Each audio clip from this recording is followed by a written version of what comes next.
Welcome to Coaching Conversations starring your mentors. My name is Tracy Edwards. I am with Beginning Teacher Development and Support. I have provided an email address there in case you're interested in reaching out for additional support around this idea. I also have provided a bit.ly that will take you to this particular slide deck. It'll ask you to make a forced copy, and then you will have some live links that will be very, very helpful as you try to implement this in your building. So a couple of things that are really good to know. So in order to make this work, you want, one, to make sure that your mentors that you pair together have a really great relationship.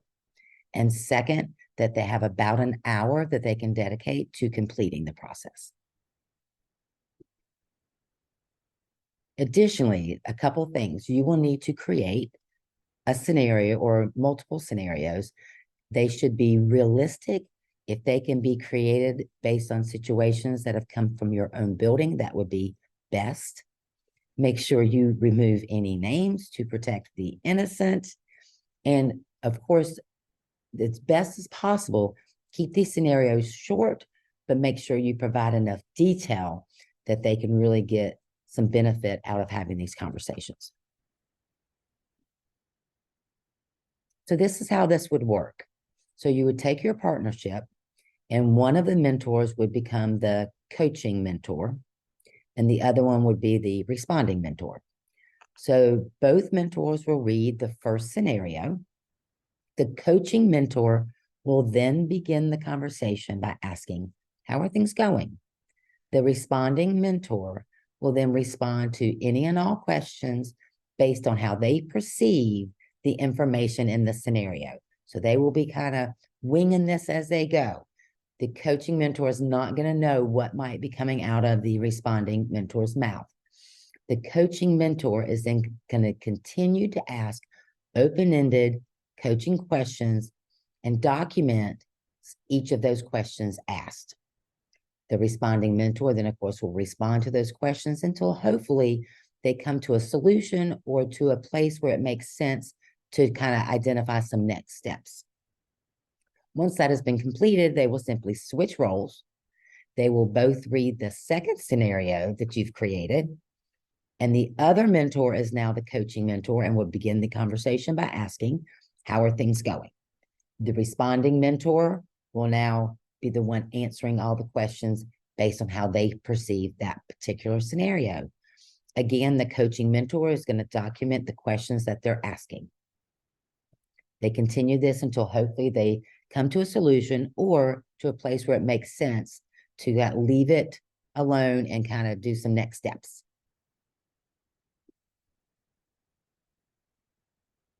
So when we think about the providing feedback of this activity, the mentor is going to provide feedbacks to the coaching mentor on the language that they used. They're going to talk about how the feedback made them feel, if they were able to take some suggestions and or some ideas and move forward with them.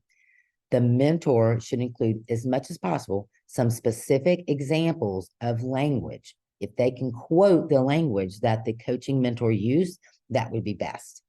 And then together, the two will identify whether the language is coaching language or possibly not.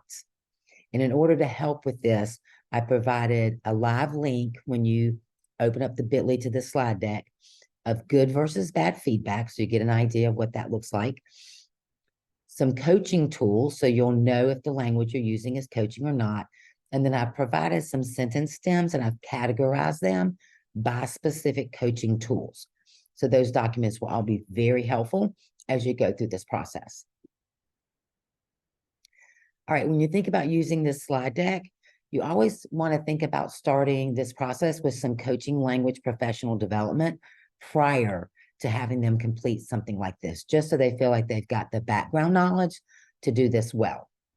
You could always use this process as early as next month, right? Like you can do some coaching training, coaching language. Then the next month they start this process, giving each other feedback based on it. And then possibly even in month 3, you could consider having mentors observe each other as they're having conversations with their actual BT. And then, of course, providing the feedback to each other again. So from the beginning, providing some sort of coaching language PD through this idea of them giving each other feedback from a scenario all the way through to actually observing while they're having a conversation with their beginning teacher could be 3 months worth of growth and development that you could provide your mentors just like that. All right. It's as simple as that. Please reach out, follow us on social media. Again, there's my email address at the bottom. If you have any questions or would like me to come to your building to support you with any of this, just let me know. Have a great day.